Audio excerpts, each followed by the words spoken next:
In this video, we're going to be going over 3 ways to 10x your income as a reseller. These are the things that I've written down for my business personally that I'm trying to accomplish, and it hopes to help you do the same. So these 3 principles we're going to be going over as I unbox some of these boxes that came in from our wholesale team. This is going to be more of a raw, kind of unedited, friend-to-friend chat, just really going over some ideas I have planned for the next year on kind of how to think differently when it comes to our resale business. So I appreciate you joining me. Let's crack into some of these items that we're going to be selling on Whatnot while we chat about principle number 1. And principle number 1 is thinking different. So I wrote this down, kind of just going over some of the things we did in 2024 and how we can look to kind of evolve and change that in 2025. So doing the same thing that you did in 2024 will not 10x your income. And let me explain why. Because the world is changing at a faster rate than it ever has. And why does this matter as a reseller, specifically in clothing, is that doing the same thing you did in 2024 is not going to give you that 10x results like you saw. So meaning that trends change, fashion changes, brands change, maybe the way you source needs to change. So this year in 2024, we had a 60% year-over-year growth in our sales only because we implemented changes. If we had kept doing the same thing that we did in 2023, in 2024, we would have not seen the growth that we would have liked. So I'm talking about thinking differently when it comes to your resale business. And what does that mean? That means thinking outside the box, thinking about what is everyone else doing and do almost the exact opposite. So, ways to get your inventory. How does that look like? What does that look like for you in 2025? Most commonly, most people go to the thrift store. Most people go to yard sales, garage sales, and storage units, and all that is great. All that, keep doing that. But what is something that you can add into your business that's different, that's going to help you really scale? And what I'm talking about is like, we pay, just for this example, we pay for promoted listings, right, to sell our items on eBay. We pay for promoted listings on Poshmark. Some people do, right, to get those items to sell faster. But we don't pay to get inventory. We don't pay ads to get inventory. We focus so much on the output, making the sale, that we don't focus on the input, which is finding inventory. When I started to change my business model, from promoting our listings and doing that, which is great, we needed to focus on the input, which is bringing in product. What are some other ways that I could focus on bringing in product, which is like this example right here, is that we're going through these items that I bought from people that source for us all throughout the country. This weekend on the 3rd, 4th, and 5th, we're going to be running 400 pieces of Lululemon in our Whatnot show. We just got the shipment delivered. Some is brand new with tags. Some is men's, some is women's. 400 pieces of Lululemon. We're going to start getting these prepped and hang on racks the 3rd, the 4th, and the 5th. This weekend, we're going to be basically giving it away. You could click the pinned comment in the link, bookmark the show. We'd love to see you there. 400 pieces of Lululemon this weekend. Come party. We even hired someone from Mexico. Crazy. So we're buying product that comes from Mexico as well. So, and that's when I started to focus on the input, which is product. How can I source product differently than everyone else? So looking at companies like ThreadUp, The RealReal, even like St. Vincent de Paul, even for-profit thrift stores, how are they getting their product? And how can I implement some of those things into my business? That is the thing you need to think differently in 2025. Are you paying for Facebook ads to find inventory? Are you reaching out through cold direct message or cold email to other thrift stores, other resellers?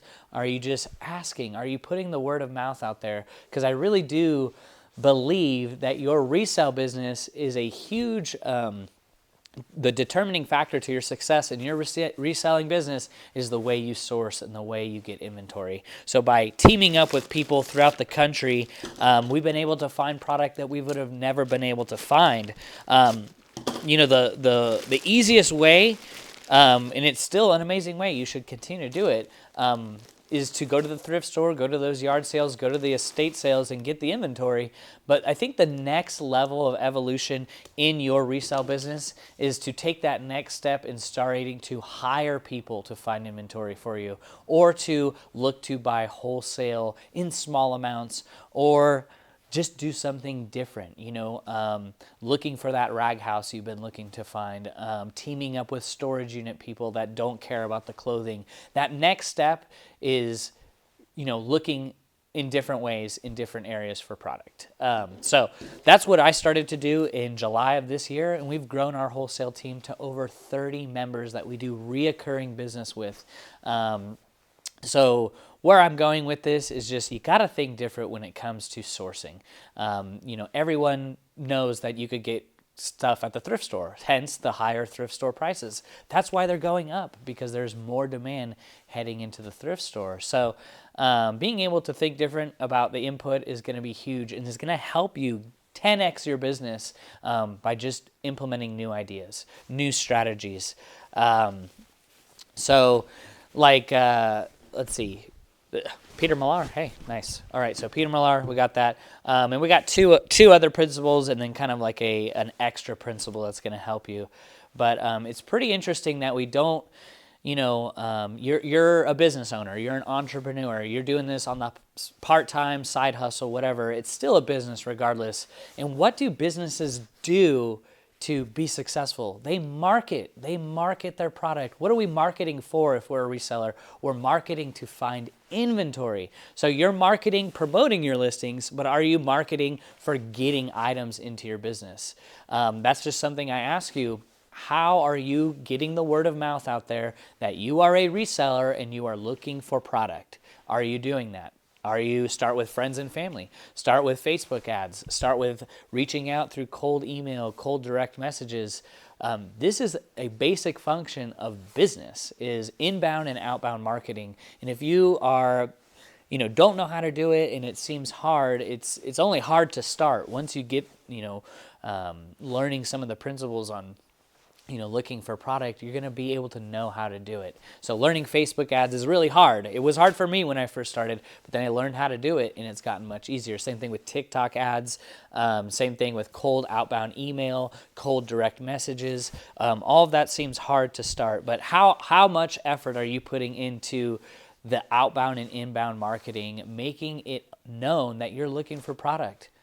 You got to do it.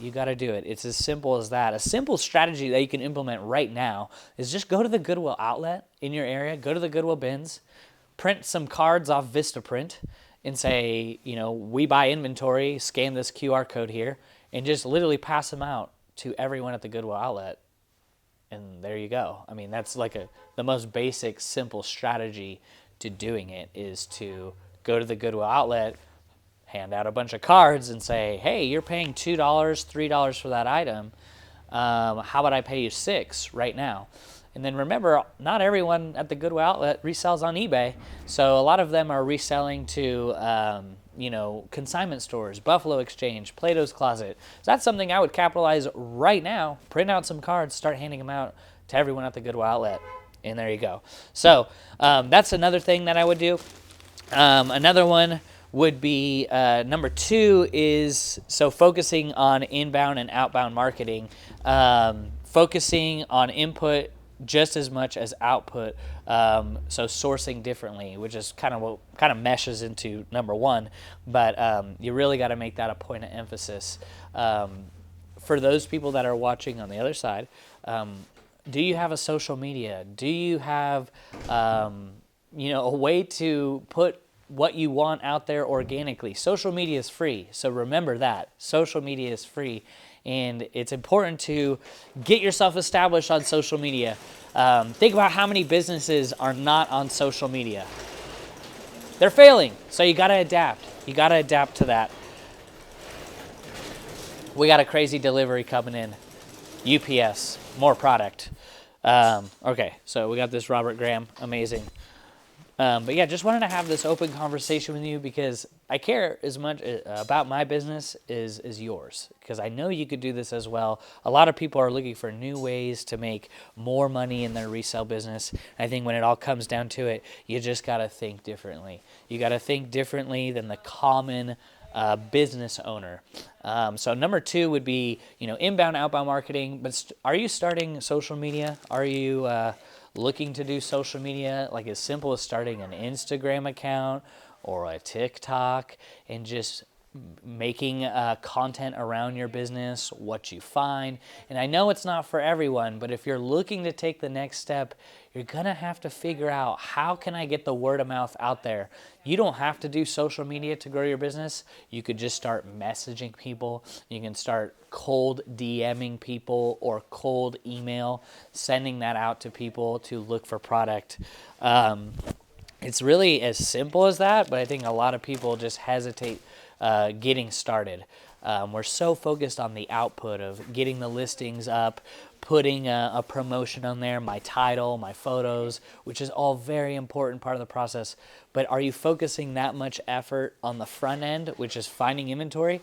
Talking to so many resellers over the last 4 years, that is like the most common struggle, is finding inventory, finding reliable inventory, finding good inventory that sells fast and for a good average sale price. So if you put as much effort as you do into the back end, in the front end, you're going to see those results come on through. So I highly recommend everyone start a social media, start, making it happen.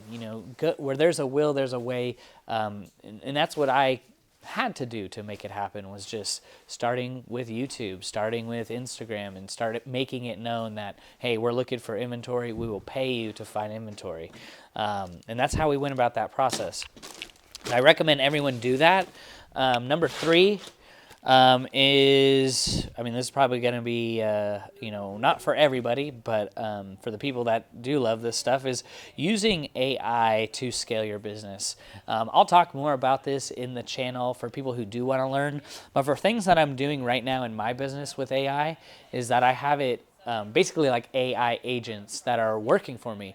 I just created an automation where I can have an AI agent scrape data from the internet in specific niches like fashion, trends, new brands that come out that are popular, and it will take that data, condense it down, and then put that into a Notion template where I can review that data every day, keeping up with the current fashion trends, current sales prices for items, things like that. So where you'd have to do this manually otherwise. So you could create AI agents to basically do a lot of the work for you.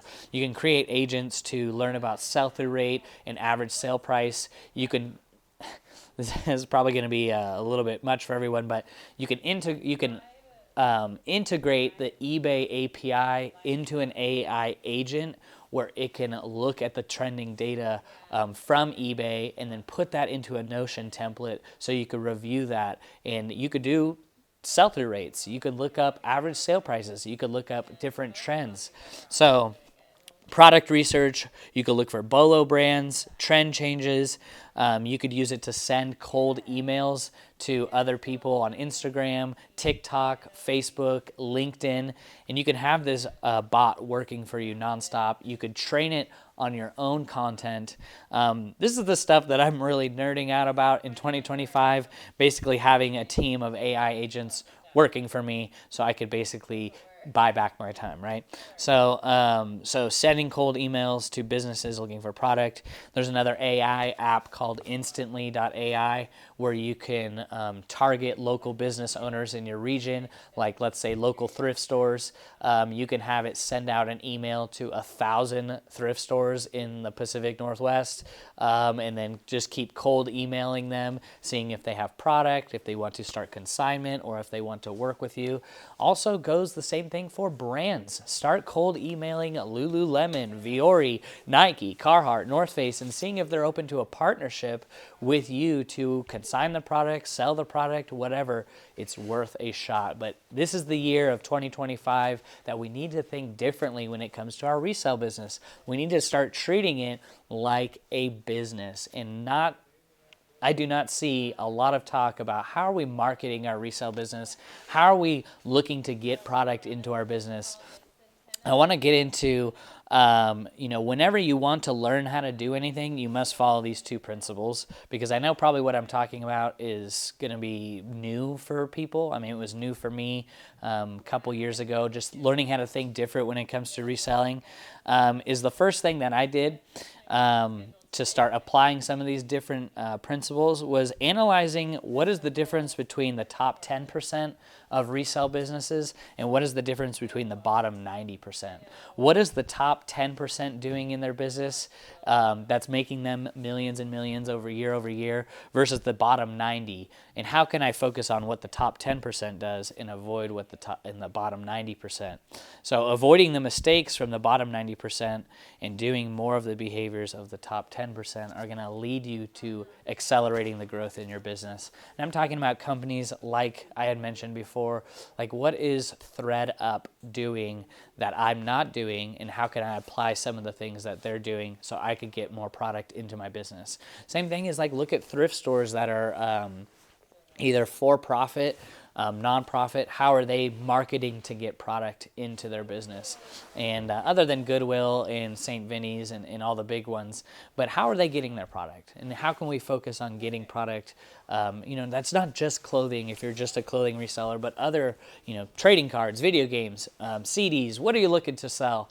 You got to think differently. So focusing on the top 10% of resellers, what are they doing? What are they doing that I should be applying to my business? These are all the things that were on my heart over the last couple days. That's why I had to take some notes. I didn't know how it was going to come out, but this is just all coming out just to be able to explain to you that, hey, this is the year to think differently in 2025 about your resale business. I guarantee you, if you're doing the same thing that you did in 2024, you're not going to see the growth that you want to see, and you may end up burning out. And I'm talking about maybe selling on different platforms, selling in different ways, doing a Facebook marketplace, having garage sales, doing the flea market, doing live selling. What are some different ways that you're maybe looking to expand upon in your business? I know a great need right now is a huge need for wholesale. Say you go to the Goodwill outlet, or you go to the rag house, or you go to the flea market. How can you turn that into a business to supply inventory to other resellers that sell on eBay, Poshmark, Mercari? That is a huge need in the industry right now. So that's a business model that you could replicate. What I'm doing is more of a, direct to consumer type of business model. What I'm trying to plan for is, building a software as a service app to be able to market to the consumer so they can basically send us inventory and we pay for it. So similar to like what ThreadUp is doing. So I know that's kind of a long-winded thing there, but I just wanted to go into it before I only have about a 30-minute time slot to make this video because I'm going to be jumping on 10 wholesale calls and the 49ers play tonight. So I can't miss them losing tonight. So I got 30 minutes to make this video. I wanted to get down and just chat with you. I care about you and your business, and I want you to see you succeed. But that's going to really determine or depend upon how you think in 2025. What is it that you're going to do different to help your business grow? Because don't tell me that there's no product out there, guys. 92 million tons of clothing gets thrown away every year in the USA. So don't use the excuse that there isn't product. I cannot find product. It's out there. We're just looking in the wrong places. It's very important that we think differently about our business. Keep going to the thrift store. Keep doing the storage units and all that. But what's another thing that you're going to do different in 2025 to see your business grow? I know for us, we're going to keep doing these wholesale calls, keep hiring people on our team. We have 31 people now. I would hope to have 100 by the end of the year of 2025, and just keep scaling that. And look to hire people, work with people that are like-minded, purpose-driven, have the same values, morals, and ethics. Most of the people on our wholesale team double their money, especially if they source from the flea market, yard sales, and garage sales. They're happy with spending 2, making 4, happy spending 4, making 8. So at the very minimum. So I am not, hesitant paying people for the work that they do. And we pay up for the good stuff as well. So, okay, here's a consignment order, for example. We do have a consignment program where this lady had messaged me. She has a bunch of sports stuff, all brand new hats that we're going to consign and run on Whatnot. We split everything 50-50, so that's going to be a fun show. All brand new sports stuff. So doing consignment is a new thing for us as well, but we love doing that with our partners and people who want to partner up. So that's going to be a consignment box. We're going to put that aside, but that's the thing. You got to think different.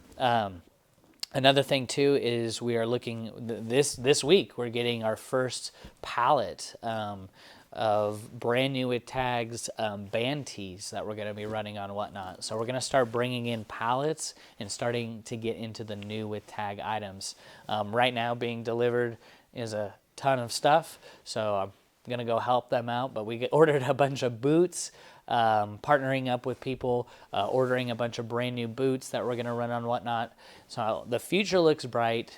Do not get discouraged if you don't see the results that you saw in 2024 that you wanted to. It just takes thinking different, learning about the world changing, and implement the change and initiate the change that you want to see. And we're going to be doing more videos breaking down my AI process, automations, how I'm marketing, Facebook ads, TikTok ads, social media. I want to help you grow that part of your business because I know you could do it as well. So don't worry, we're going to be doing more videos just like that. You could also comment down below and message us if you want help. In our community down below in Profit First, we're going to be discussing these type of topics every week on Zoom, just a live Q&A, just to really help people grow their business. Comment down below if you found anything useful in this video. We'll see you in the next one. Be blessed.